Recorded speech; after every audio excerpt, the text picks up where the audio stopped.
आइए दोस्तों शुरू करते हैं बिहार करंट अफेयर्स अगस्त 2025 का। ये मंथली करंट अफेयर्स है। डीईओ, बीपीएससी और भी अन्य एग्जामों के लिए इम्पोर्टेंट है। तो चलिए शुरू करते हैं। पहला है मुख्यमंत्री महिला रोजगार योजना। इसे कैबिनेट ने, बिहार की कैबिनेट ने मंजूरी दी है 29 अगस्त 2025 को। और किस मंत्रालय के तहत यह है? तो ग्रामीण विकास मंत्रालय के तहत इसका क्रियान्वयन किया जाएगा। और इसका उद्देश्य क्या है? तो इसका उद्देश्य है प्रत्येक परिवार की एक महिला को 10,000 रुपये का वित्तीय मदद दिया जाएगा और कुल मिलाकर 2,10,000 रुपया वित्तीय मदद दिया जाएगा। जब रोजगार उन्होंने महिलाओं को द्वारा जब रोजगार शुरू कर दिया जाएगा और 6 माह बाद फिर से आकलन किया जाएगा कि उनकी रोजगार कितना प्रगति कर रही है। प्रदर्शन के आधार पर 2 लाख रुपया अतिरिक्त राशि दिया जाएगा।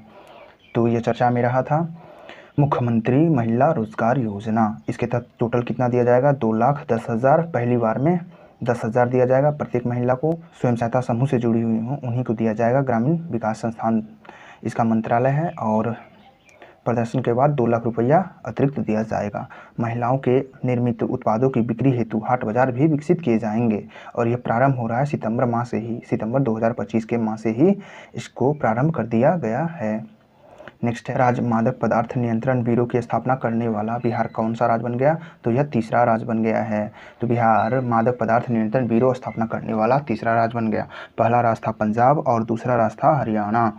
नेक्स्ट है सीएम विद्युत उपभोक्ता सहायता योजना 2025। इसके तहत पहला शून्य बिजली बिल किसे प्राप्त हुआ? तो यह ममता कुमारी को प्राप्त हुआ। ये पटना सिटी डिवीजन की हैं।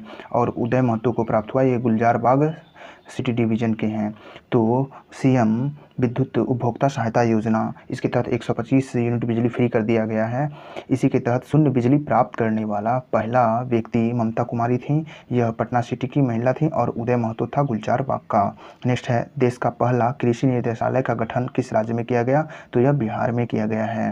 देश का पहला कृषि निदेशालय का गठन बिहार में किया गया। नेक्स्ट है 15 अगस्त 2025 को राष्ट्रपति भवन पर बिहार के किस कला का प्रदर्शन हुआ? तो यह अरिपन कला यानी कि मधुबनी कला का प्रदर्शन हुआ था। 15 अगस्त आज़ादी के महोत्सव पर राष्ट्रपति भवन पर बिहार के मधुबनी कला का प्रदर्शन किया गया था। नेक्स्ट है hero Asia cup 2025। Hero Asia cup 2025 पहली बार बिहार में आयोजन किया गया। यह राजगीर में आयोजन किया गया। इसका शुभंकर था चांद और यह 29 अगस्त से 7 सितंबर 2025 तक हुआ है। इसमें यह 12वां संस्करण था और 8 देशों के खिलाड़ियों ने इसमें भाग लिया है। तो हीरो एशिया कप 2025 कहाँ हुआ? राजगीर में हुआ। 8 देशों के खिलाड़ियों ने भाग लिया और यह 12वां संस्करण था। इसका शुभंकर था चांद। इसे याद रखना है। नेक्स्ट है आईआईटी पटना के प्रोफेसर अभिनय कुमार सिंह को कृत्रिम अग्न्याशय के विकास हेतु अमेरिकी पेटेंट मिला है। तो पूछा जाएगा हाल ही में अभिनय कुमार सिंह को अमेरिकी पेटेंट मिला है, क्यों मिला? तो ये पटना के प्रोफेसर हैं, आईआईटी पटना के। इन्होंने अग्न्याशय के विकसित के लिए, कृत्रिम अग्न्याशय मतलब एआई पेंक्रियाज विकसित किया है, इसलिए इन्हें यह मिला है। नेक्स्ट है संस्कृति मंत्रालय ने यूनेस्को की अमूर्त विरासत सूची में शामिल करने के लिए किस को चुना है? बिहार के छठ महापर्व को चुना गया है यूनेस्को की अमूर्त विरासत में। यह भी शामिल होगा, अभी शामिल नहीं हुआ है, इसकी पेशकश की गई है। नेक्स्ट है Patna Purnia express way. Patna Purnia express way को एनएच का दर्जा दे दिया गया है। यह NH 9 के नाम से जाना जाएगा, पटना पूर्णिया एक्सप्रेस वे। यह राज्य की सीमा के भीतर पहला एक्सप्रेस वे है और यह 282 किलोमीटर लंबा है। पटना पूर्णिया एक्सप्रेस वे कितना लंबा है? तो ये 282 किलोमीटर लंबा है। यह राज्य की सीमा के भीतर का पहला एक्सप्रेस वे है। यह पटना, वैशाली, समस्तीपुर, दरभंगा, सहरसा, मधेपुरा, पूर्णिया से होकर गुजरेगा। यह NH 27 से भी जुड़ता है यहाँ, यानी कि पूर्णिया में NH 27 से जुड़ेगा। तो पटना पूर्णिया एक्सप्रेसवे और NH 9 के नाम से जाना जाएगा। इसे NH का दर्जा भी दे दिया गया है। पटना से, वैशाली से, समस्तीपुर से, दरभंगा से, सहरसा से, मधेपुरा से, फिर पूर्णिया से गुजरेगा। नेक्स्ट है भारत सरकार ने राष्ट्रीय अटल पुरस्कार किसे दिया है? परवीन सिंह को दिया है। ये परवीन सिंह कहाँ के हैं? तो बक्सर के हैं। परवीन सिंह को क्या मिला? तो राष्ट्रीय अटल पुरस्कार मिला है। नेक्स्ट है वैभव सूर्यवंशी के बारे में। देखिए अंडर 19 में इनका चयन हो गया है क्रिकेट खिलाड़ी। ये भारतीय टीम की ओर से ऑस्ट्रेलिया खेलेंगे जाके ऑस्ट्रेलिया में, और समस्तीपुर के ये हैं। IPL में 35 गेंदों में 100 रन बनाए थे, तब से ये चर्चित थे। तो वैभव सूर्यवंशी कहाँ के? समस्तीपुर के। अंडर 19 में चयन हुआ है, ऑस्ट्रेलिया खेलने जाएंगे। नेक्स्ट है राष्ट्रीय शिक्षक पुरस्कार 2025। राष्ट्रीय शिक्षक पुरस्कार 2025 में बिहार के 3 शिक्षकों का चयन हुआ है। कुमारी निधि हैं किशनगंज की, दिलीप कुमार हैं सुपौल का, और प्रमोद कुमार हैं नालंदा सैनिक स्कूल के हैं। तो राष्ट्रीय शिक्षक पुरस्कार 2025 में कितने बिहारियों को शिक्षा पुरस्कार? 3 शिक्षकों को मिला है। कुमारी निधि को किशनगंज की, दिलीप कुमार को सुपौल के और डॉक्टर प्रमोद कुमार को नालंदा के। ये सैनिक स्कूल के हैं, इन्हें शिक्षक पुरस्कार मिला है। नेक्स्ट है बावन बूटी कला के लिए राष्ट्रीय हथकरघा पुरस्कार 2025 किसे दिया गया, तो यह कमलेश कुमार को मिला है। बावन बूटी कला के लिए राष्ट्र हथकरघा पुरस्कार किसे मिला, कमलेश कुमार को। कमलेश कुमार कहाँ के हैं, तो नालंदा के हैं। नेक्स्ट है देश का दूसरा शहर जहां अंडर वाटर मेट्रो चलाया जाएगा गंगा नदी में, कहाँ, तो यह पटना में चलेगा। तो देश का दूसरा शहर होगा जहां अंडर वाटर मेट्रो चलेगा, बिहार के पटना में गंगा नदी में। और पहला ऐसा अंडर वाटर मेट्रो केरल के कोच्चि में चल रहा है। नेक्स्ट है अर्सी क्या है, अर्सी यह महिला ह्यूमनॉइड रोबोट है, यह रोहित रंजन ने बनाया है जो पटना के हैं। तो रोहित रंजन ने क्या बनाया है, अर्सी, ये महिला ह्यूमनॉइड रोबोट है। नेक्स्ट है परख ऐप, राज्य की पीडीएस पर दुकानों की ऑनलाइन निगरानी के लिए बिहार सरकार ने शुरू किया है परख ऐप। परख ऐप क्या है, तो यह ऑनलाइन निगरानी के लिए पीडीएस दुकानों की शुरू किया गया है। नेक्स्ट है सीएम गुरु शिष्य परंपरा योजना, सीएम गुरु शिष्य परंपरा योजना बिहार सरकार ने शुरू किया है। इसका उद्देश्य है सांस्कृतिक धरोहरों को संजोने के साथ साथ ग्रामीण और कस्बाई क्षेत्रों में छिपी हुई प्रतिभाओं को निखारना। इसके शर्त है गुरु की उम्र 50 वर्ष से अधिक होना चाहिए और उन्हें शिक्षण का अनुभव 10 वर्ष का होना चाहिए, तब इन्हें वित्तीय मदद दिया जाएगा। गुरुओं को 15,000 रुपया महीना दिया जाएगा और शिष्यों को 3,000 रुपया दिया जाएगा, जबकि संगीतकार को 7,500 रुपया दिया जाएगा। गुरु शिष्य परंपरा योजना के तहत 50 वर्ष होना चाहिए उम्र और 10 वर्ष का इसमें शिक्षण का अनुभव होना चाहिए, संगीत में, शिक्षा में, इन सभी में, कलाओं में। नेक्स्ट है नवाचार पुरस्कार 2024 बिहार के कृषि विभाग को मिला है नवाचार पुरस्कार। तो नवाचार पुरस्कार यह सार्वजनिक प्रणाली में नवाचार हेतु हैदराबाद द्वारा दिया गया है। तो यह सार्वजनिक प्रणाली में नवाचार केंद्र हैदराबाद द्वारा दिया गया है। बिहार को नवाचार पुरस्कार 2024 मिला बिहार के कृषि विभाग को। क्यों मिला है, तो यह मखाना के जरिए ग्रामीण किसानों को सशक्तिकरण के लिए मिला है, डीबीटी के लिए ऑनलाइन प्लेटफॉर्म विकसित करने के लिए मिला है। तो बिहार के कृषि विभाग को मिला है मखाना के जरिए किसानों को सशक्तिकरण किया गया है और ऑनलाइन प्लेटफॉर्म विकसित किया है डीबीटी के तहत, इसलिए बिहार कृषि विभाग को नवाचार पुरस्कार 2024 मिला। यह हैदराबाद सार्वजनिक वितरण नवाचार केंद्र द्वारा दिया गया है। नेक्स्ट है बिहार में नहरों से भूजल रिचार्ज करने की शुरुआत किस जिले से हुआ है, तो यह बिहार में मुजफ्फरपुर से शुरू हुआ है। बिहार में नहरों से भूजल रिचार्ज करने के लिए शुरुआत कहाँ से हुआ, तो मुजफ्फरपुर से हुआ है। संपूर्ण बिहार में मिशन परिवार विकास अभियान चलाया जाएगा, कब से, तो संपूर्ण बिहार में मिशन परिवार विकास अभियान चलाया गया 1 से 20 सितंबर 2025 तक। परिवार नियोजन सेवा पखवाड़ा मनाया गया है 8 सितंबर से 20 सितंबर तक। तो परिवार नियोजन सेवा पखवाड़ा कब मनाया गया, 8 सितंबर से 20 सितंबर तक, जबकि परिवार मिशन विकास अभियान 1 सितंबर से 20 सितंबर 2025 तक। नेक्स्ट है एशिया रग्बी अंडर 27 चैंपियंस, यह कहाँ हुआ, तो यह भी राजगीर में हुआ है, राजगीर के स्टेडियम में हुआ, 9-10 अगस्त को हुआ है। इसका शुभारंभ था अशोक खरगोश। तो एशिया रग्बी अंडर 27 चैंपियंस का आयोजन राजगीर में, इसका शुभंकर अशोक था खानी खरगोश, और इसमें 9 देशों के खिलाड़ियों ने भाग लिया। पुरुष वर्ग में स्वर्ण पदक हांगकांग ने जीता और महिला वर्ग में स्वर्ण पदक चीन ने जीत लिया है। भारतीय महिला टीम ने कांस्य पदक जीता है। बिहार के इसमें 4 बेटियां शामिल थीं। तो पूछा जाएगा एशिया रग्बी अंडर 27 में स्वर्ण पदक किस देश ने जीता, तो हांगकांग ने पुरुषों में, जबकि महिला वर्ग में चीन ने जीता है। इसका शुभंकर अशोक खरगोश था। यह राजगीर में हुआ और बिहार की महिला टीम ने कांस्य पदक ही जीता, जिसमें बिहार की 4 बेटियां शामिल थीं। नेक्स्ट है माउंट एल्ब्रूस पर चढ़ाई करने वाली नमिता कुमारी कहाँ की हैं, तो यह भागलपुर की हैं। माउंट एल्ब्रूस पर यूरोप की ऊंची चोटी है, यह नमिता कुमारी फतेह कर ली हैं इसको, ये भागलपुर की हैं। नेक्स्ट है आपदा प्रबंधन प्राधिकरण रिपोर्ट 2025।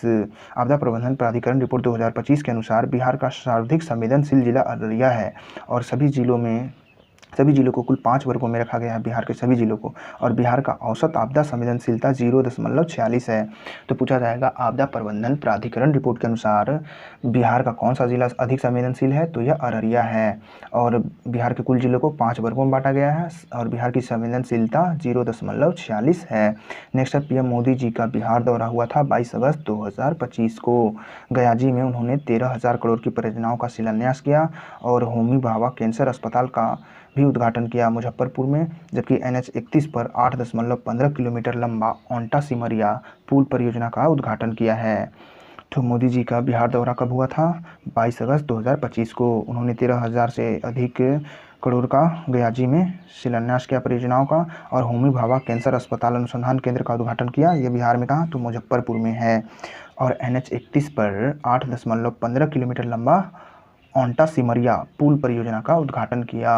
और यही ओंटा सिमरिया पुल जो है बिहार की पहली ऐसी परियोजना है जिसे हैम मॉडल पर बनाया गया है। हैम HAM हैम का मतलब हाइब्रिड एन्युटी मॉडल पर बनाया गया है। यह देश में मौजूद 6 लेन पुलों में सर्वाधिक चौड़ा है, 34 किलोमीटर चौड़ा है। तो ओंटा सिमरिया परियोजना बिहार का पहला ऐसी परियोजना है जिसे हैम मॉडल पर बनाया गया है, हाइब्रिड एन्युटी मॉडल पर। नेक्स्ट है महाबोधि कॉरिडोर का नाम बदलकर स्पिरिचुअल अवेकिंग कॉरिडोर किया जाएगा। यह प्रस्ताव रखा गया है कि महाबोधि कॉरिडोर जो है उसे बदलकर, उसका नाम को बदलकर स्पिरिचुअल अवेकिंग कॉरिडोर किया जाएगा। नेक्स्ट है राजकीय शिक्षक पुरस्कार की राशि 15,000 से बढ़ाकर कितना कर दी गई, तो 30,000 कर दी गई। राज्य शिक्षक पुरस्कार की राशि 15,000 से बढ़ाकर 30,000 कर दी गई है। बिहार सरकार ने उपेंद्र नाथ वर्मा की राजकीय जयंती मनाएगी कब, 23 अगस्त को मनाएगी हर वर्ष। बिहार के नए मुख्य सचिव कौन बने हैं, प्रत्यय अमृत बने हैं। बिहार के नए मुख्य सचिव प्रत्यय अमृत बने हैं।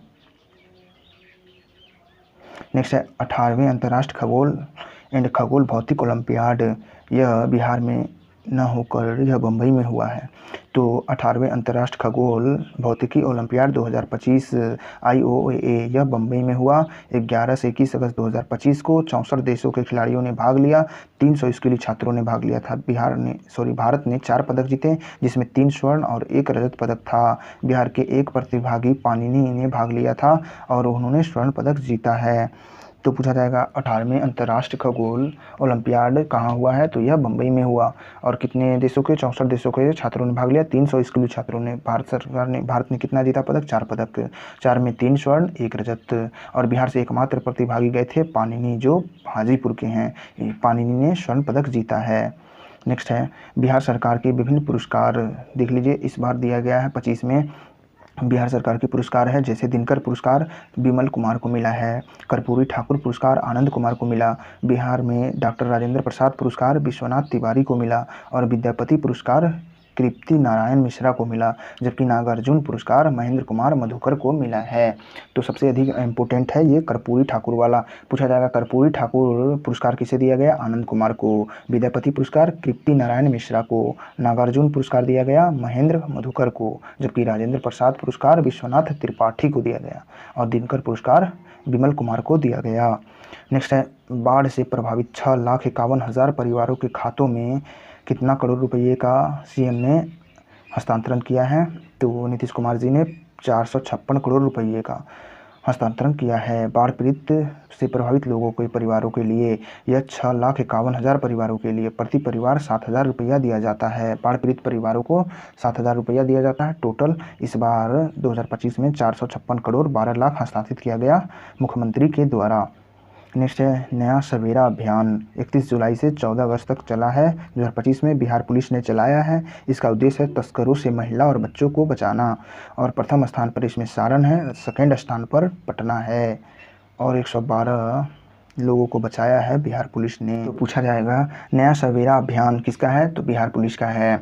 इसमें इसका उद्देश्य क्या है, तो इसका उद्देश्य है तस्करों से महिलाओं और बच्चों को सुरक्षा प्रदान करना और 112 लोगों को बचाया है। तो नया सवेरा अभियान में 1 नंबर पर प्रथम स्थान पर सारण था और दूसरा स्थान पर पटना आया था। नेक्स्ट है 15 अगस्त की झांकी में बिहार में प्रथम पुरस्कार मिला है बिहार शिक्षा परियोजना को और सेकेंड स्थान बिहार अग्निशमन सेवा को मिला, जबकि थर्ड स्थान कृषि विभाग को मिला है। तो 15 अगस्त 2025 की सर्वश्रेष्ठ झांकी में बिहार को प्रथम पुरस्कार मिला है बिहार शिक्षा परियोजना परिषद को, दूसरा पुरस्कार मिला अग्निशमन सेवा को बिहार के और तीसरा पुरस्कार कृषि विभाग को मिला था। तो पहला वाला याद रखना है, शिक्षा परियोजना को मिला था। नेक्स्ट है स्वतंत्रता दिवस के अवसर पर बिहार पुलिस को 15 पदक मिले हैं। बिहार पुलिस को 15 पदक मिले हैं, 7 वीरता पदक मिला है, 6 पुलिस पदक मिला है और 2 राष्ट्रपति पदक मिला है। तो वीरता पुरस्कार मिला है कितना बिहार पुलिस को, 7 और पुलिस पदक 6 और राष्ट्रपति पदक 2 मिला है। तो स्वतंत्रता दिवस के अवसर पर बिहार पुलिस को 15 पदक मिले थे। नेक्स्ट है बिहार की चंद्रगुप्त प्रबंधन संस्थान पटना यानी कि CIMP को AACSB association of advance collegiation school of education की सहायता मिली है। बिहार का पहला प्रबंधन संस्थान बन गया है इस प्रकार का सहायता पाने वाला। तो बिहार का चंद्रगुप्त प्रबंधन संस्थान जो है, इसे AACSB association of advance collegiation school of education की सदस्यता मिली है और यह सदस्यता पाने वाला यह बिहार का पहला प्रबंधन संस्थान बन गया है। नेक्स्ट है, राष्ट्रपति भवन में प्रधानमंत्री युवा कार्यक्रम में 100 लेखकों ने बिहार के कितने लेखक थे? तो लेखक शामिल थे दीपशिखा ग्याजी का और उत्कर्ष आनंद छपरा का। तो राष्ट्रपति भवन में हुआ था प्रधानमंत्री युवा कार्यक्रम, इसमें बिहार के 2 लेखक शामिल हुए थे। 100 लेखक वहाँ शामिल हुए थे टोटल प्रधानमंत्री युवा कार्यक्रम में। बिहार के 2 लेखक गयाजी के दीपशिखा और छपरा के उत्कर्ष आनंद शामिल हुए थे। तो धन्यवाद दोस्तों।